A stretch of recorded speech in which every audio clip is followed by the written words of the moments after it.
एक बार की बात है, गौतम बुद्ध अपने शिष्यों के साथ एक जंगल से गुजर रहे थे। काफ़ी देर चलने के बाद उनके सभी शिष्य काफ़ी थक चुके थे, तो विश्राम करने के लिए वो सभी शिष्य एक विशाल से वृक्ष के नीचे बैठ गए। और उस पेड़ के नीचे एक अलग ही शांति थी और सभी उस शांति का अनुभव ले रहे थे। और कुछ ही देर बाद गौतम बुद्ध का एक शिष्य उठा और महात्मा बुद्ध से बोला कि प्रभु, मैं आपसे एक प्रश्न पूछना चाहता हूँ। और महात्मा बुद्ध ने जवाब दिया, पूछो। फिर वह शिष्य महात्मा बुद्ध से कहता है कि भगवान, मैं आपके साथ बहुत समय से हूँ, लेकिन मैंने आपको कभी दुखी या उदास नहीं देखा। प्रभु, आपके चेहरे पर हमेशा एक मुस्कुराहट सी रहती है और आपकी ये मुस्कुराहट हमें भीतर तक आनंद से भर देती है। आपके चेहरे पर एक अनोखी चमक है, एक अनोखा नूर है जो हमें कभी भी दुखी नहीं होने देता। पर मैं आपसे ये जानना चाहता हूँ कि मेरे भिक्षुक बनने से पहले मेरे जीवन में बहुत सारी परेशानियाँ थी, बहुत सारी समस्याएं थी और मैं हमेशा दुखी रहता था, जिसकी वजह से मैं भिक्षुक बना। लेकिन मैं अभी तक ये नहीं जान पाया कि दुखों का कारण क्या है। प्रभु, क्या आप मुझे बता सकते हैं कि असली दुखों का कारण क्या है? फिर महात्मा बुद्ध मंद मंद मुस्कुराते हैं और अपने भिक्षुक से कहते हैं कि दुख एक विचार से ज़्यादा कुछ भी नहीं है।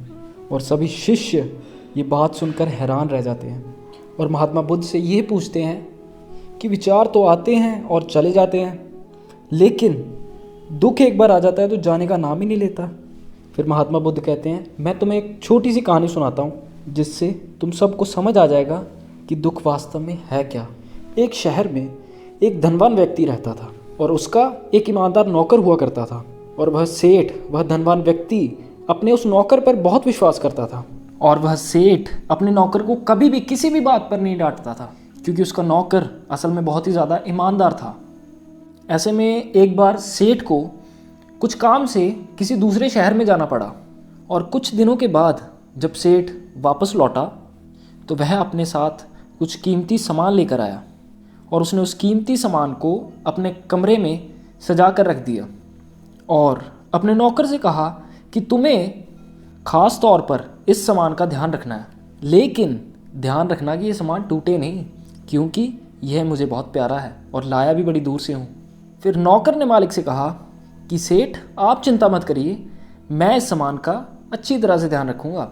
और अगले दिन वह नौकर घर की सफाई कर रहा था और सफाई करते करते अचानक से उसके हाथ से वह कीमती सामान फिसल कर नीचे गिर जाता है और टूट जाता है। अब सेठ को जब ये बात पता चली तो वह नौकर के पास गया गुस्से से और उसे खूब डांट लगाई, पर ना तो वो उस नौकर को उसकी नौकरी से निकाल सकता था और ना ही उसको मार पीट सकता था, क्योंकि वह उसका बहुत ही ईमानदार और पुराना नौकर था। इसलिए उस सेठ ने उस नौकर को डांट फटकार लगाकर ही छोड़ दिया। अब यहाँ सेठ अपने उस कीमती सामान को सोच सोच कर बहुत दुखी हो गया।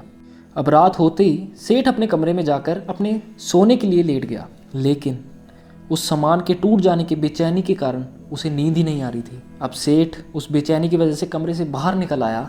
अब बाहर आकर वो देखता है कि उसका नौकर जिसने वो सामान तोड़ा था वो तो मज़े से खराटे लेकर सो रहा होता है। अब सेठ यहाँ उसे नौकर को आराम से सोता हुआ देखकर गुस्से से आग बबूला हो जाता है।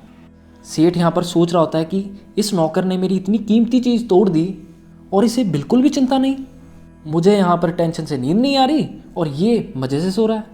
और यह सोचता हुआ सेठ अपने कमरे में आकर वापस लेट गया। अब अगले दिन सेठ ये सोचता है कि मैं इस दुख और बेचैनी से कैसे बाहर निकल सकता हूँ। फिर उसके दिमाग में एक उपाय आया कि क्यों ना नौकर से ही पूछ लिया जाए। और फिर वो अपने नौकर के पास जाता है और उसे बोलता है कि मुझे बहुत दुख हो रहा है, यह बताते हुए कि वह जो कीमती चीज़ जो तुमने तोड़ी थी वह मैं तुम्हारे लिए ही लाया था और मैं यह चाहता था कि किसी खास अवसर पर वह चीज़ मैं तुम्हें उपहार में दूं, लेकिन अब क्या ही कर सकते हैं, क्योंकि अब वो चीज़ ही टूट चुकी है। अब यहाँ पर सेठ की बात सुनकर नौकर को झटका लग गया। यहाँ पर नौकर सोच रहा होता है कि यार, मुझसे बहुत बड़ी गलती हो गई कि इतनी कीमती चीज़ जो कि मेरे लिए ही थी और वह मुझसे ही टूट गई। अब ये बात सोचते सोचते नौकर के मन में भी बेचैनी और दिमाग में दुख पैदा हो गया। अब रात होते ही यहाँ पे सेठ आराम से सो गया, वहीं दूसरी ओर नौकर बेचैन हो रहा था अब। और अब बेचैनी की वजह से नौकर को भी नींद नहीं आ रही थी, क्योंकि यहाँ पर अब नौकर ने सेठ की उस कीमती चीज़ को अपने आप से जोड़ लिया था और इसीलिए अब वो दुखी हो रहा था, क्योंकि पहले तो उस नौकर के दिमाग में यह विचार आया ही नहीं था कि वह कीमती चीज़ उसकी ही है।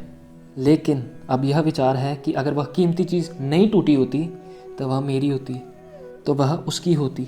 तो महात्मा बुद्ध यहाँ पर कहते हैं कि दुख सिर्फ एक विचार है, और यह विचार कैसे पैदा होता है?